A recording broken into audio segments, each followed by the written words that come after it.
Hello, today we'll see Prologue of the Canterbury Tales. Before we start with the text, we must remember why plays Canterbury. These stories are about a group of pilgrims who went to Canterbury. Now, why Canterbury? Canterbury, in the Middle Ages, was an important place for pilgrims because it was the place where it was martyred the Archbishop of Canterbury. Thomas Beck. In 1170, the Archbishop of Canterbury opposed the politics of the King Henry, and somehow some knights decided to take on themselves the mission to eliminate the opposition to the king. And so they went to Canterbury, and while the Archbishop Becket was in church, they martyred him. He became a martyr, a saint, and his tomb, the shrine where his body was, became a place of pilgrimage. So that is why it's called Canterbury Tale. Let's start now with the prologue. Prologue means the introduction to the story. We're going to see the first part of the prologue. I've divided the text in parts because logically you can see different stages in the narrative. The narrator, that is Chaucer, he starts first of all on a general level. He describes what happens every year, the return of spring. There are some signs that show the spring is coming, like rains, the flowers, the birds. And in the same way as nature shows a new life, in the same way pilgrims feel in themselves after winter, after being closed in their houses the whole winter, desire to travel, to go and thank their saints, in this case Saint Becket, for having helped them during maybe some problem, maybe an illness. So they organized themselves to travel, not alone because it was dangerous, but in groups towards Canterbury.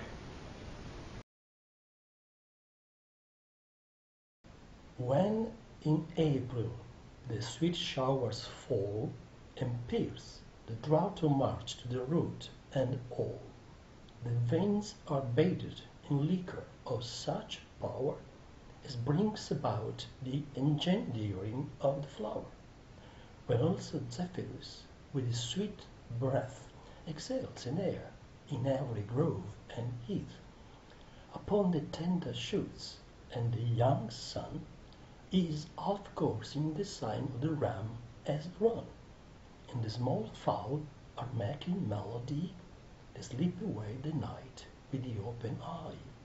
So nature pricks them, and their earth engages. The first lines will be timeless. There will be not a specific time, because spring comes every year.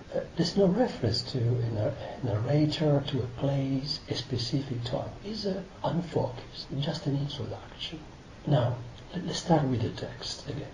In April, when the gentle rain fall and they go through the dry land, because in winter, in those years, there was not much rain in winter, and all the plants had in themselves is a new lengthful life, this new power, this new energy, and so they produced flowers in abundance. And when the Zephyrus, that is a wind that is not very strong, it's a very gentle wind, it began to blow in every part of the land, and also to blow on the new leaves. Plants were growing, because in spring plants grow, reproduce. So this is about nature. And then there's a reference to astrology. The astrological year begins in April with Aries, the sun Aries. So the sun, the astrological year, follows the movement of the sun from April to March. And so the young sun, because it's the first stage of the movement of the sun, is in the sign of Ram. That is another name for the sign Aries. And the birds So first nature, wind, rain, then plants, vegetation. Now we have the animal. The birds, the little birds are making melody during the night because they feel extra energy, because nature induces in them the desire to sing, to be alive, even when they should be asleep.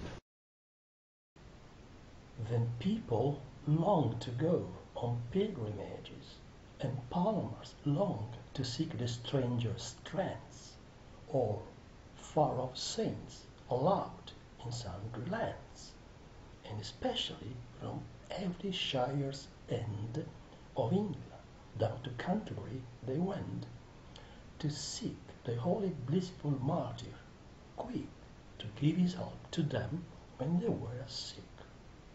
The movement continues. So first nature, then we move to mankind. And it is just at this time, in spring, the people desire long to go on pilgrimage. And they desire to go to very far away places, to visit distant saints in strange lands.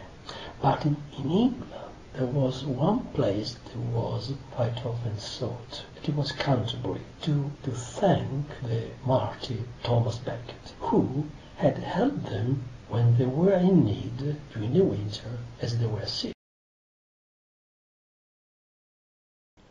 It happened in that season that one day in Southwark at the Tower, as I lay, ready to go on pilgrimage and start for Canterbury, most devout at heart, at night there come into that hostelry some 29 in a company of sundry folk, happening then to fall in fellowship, and they were pilgrims all, that towards Canterbury meant to ride.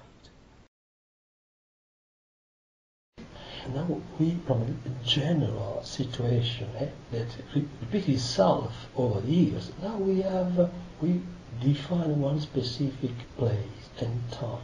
It happened in spring that one day in London, in the part of London called Southwark, at an inn called the Tub, as I lay. Now notice, now we have the narrator introducing himself as I. So I, the narrator, was getting ready to go on pilgrimage for Canterbury with my heart, full in my heart of devotion. One night I arrived at the hostel, the Tower, so with my heart full of devotion, the night came in the same hostel, the same inn where I was staying, 29 people. There was a varied sundry folk. It means different social classes. And they were in a group, in this fellowship, because they were something in common. They were all going to Canterbury, and so they decided to ride together. The rooms and stables of the inn were wide. They made us easy, all was of the best. And briefly, when the sun had gone to rest, I had spoken to them all upon the trip, and was soon one of them in fellowship, pledged to rise early and to take the way to Canterbury, as you heard me say.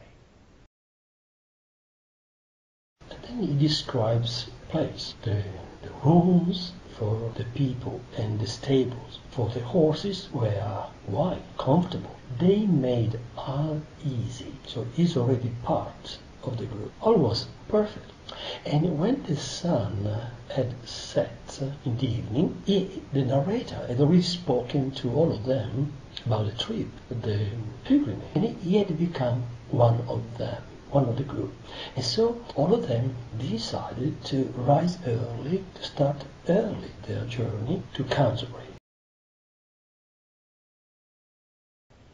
But nonetheless, while I have time and space before my story takes a further pace, it seems a reasonable thing to say what their condition was, the full array of each of them as it appeared to me according to profession and degree, and what apparel they were riding in, and at a night I therefore will begin.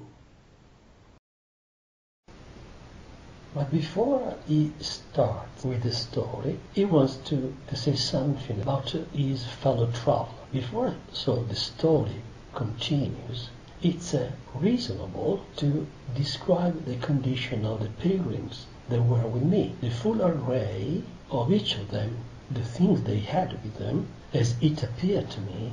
Notice this. We're going to see this in every description. One thing is what the character wants to show, and one thing is what the narrator perceives, sees of these people. And he's going to describe them how? Well, he tries to describe them. They are new people for him, they're strangers. So he describes according to what he sees, to their profession, to social class, according to the clothes, the things they have while they were riding, and he's going to begin with the night.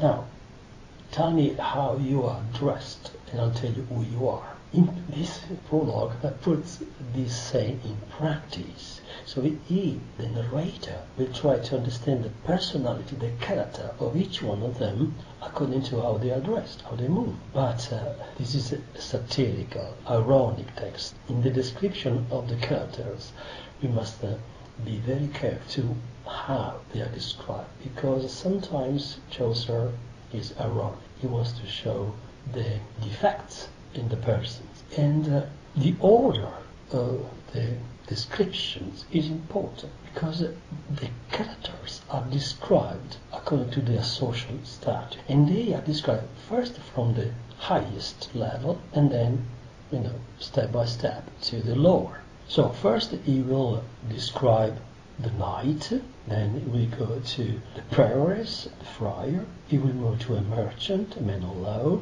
a clerk, a franklin. Then there are those, these are the upper classes. And then there are those, they are in the middle, crafts, they are specialized craftsmen. It is artisan, a dyer, a weaver, tapestry maker. And then we go to the middle classes, those who are less specialized, from the cook, beautician, the wife of bath, and we have a plowman, a miller, a pardoner, and so on. This list is not all-inclusive, because in this list of social or characters belonging to all the social classes of the period, there are not those who are at the top, the king, princes, and those who are at the bottom, the very, very poor. So this is a portrait of the middle section of society. In the second part of the prologue, we will see some of the characters, the most interesting characters that are described. Each one is described, and then each one of them will tell a story. But we will only see the description of the characters, because it's quite interesting to see through those portraits the realistic description of the life and the people who lived during the time of Chaucer in England. Okay,